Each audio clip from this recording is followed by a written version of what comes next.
చాలా చాలా దీవించబడతారు. చాలా అంటే చాలా చాలా చాలా బ్లెస్సింగ్ పొందుతారు. నేను చూస్తున్నాను ఆశీర్వాదం. అర్థమైందా?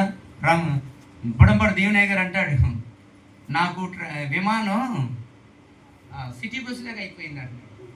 విమానం ఎలా అయిపోయిందంట మీరు చెప్పండి. మీకు తెలుసా? 500 మందికి భోజనం పెట్టడం నాకు హోటల్కి తీసుకెళ్ళి ఒక ఇద్దరికి అన్నం పెట్టినట్టు అయిపోయింది.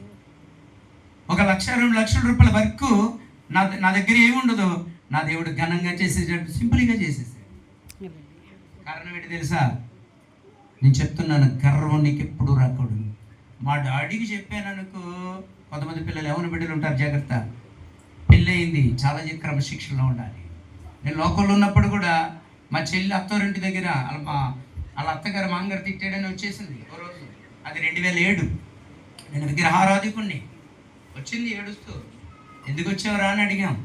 బతికినట్టు లేదా అంది. ఎందుకు రా అని అడిగాం. డబ్బులు తెమ్మంటున్నారండి. డబ్బులు తెమ్మంటే మాకు ఫోన్ చేయాలి కదా, ఎందుకు వచ్చావంటే వచ్చేసింది. వస్తే కూర్చోబెట్టాం. ఏం చెప్పన్నాం, నీ భర్త ఏమంటున్నాడు, మావయ్య ఏమంటున్నాడు, అత్తగారు ఏమంటుంది అన్నీ అడిగాం.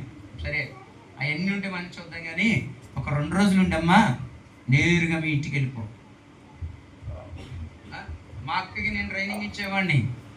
ఓర్పు ఉండాలక్క, కొద్ది రోజులు సహించాక, తొందరపడకాక, ప్రశాంతంగా ఉండాక. మొన్న కూడా అంటుంది, వాస్తవం నా సంగతి మీద తెలుసు కదా, మా అక్కకి పిల్లలు లేరు. మా బావ రోజు తాగి వచ్చి అంటాడట, ఆ గుంటూరులో ఉన్న సన్నాసుడికి ఇచ్చేద్దాం అనుకుంటే నా పొలం వేసి అంటాడు. అర్థమైంది మీకు? నేను సన్నాసుడిని, వాడికి చాలా భాగ్యవంతుడు అంటే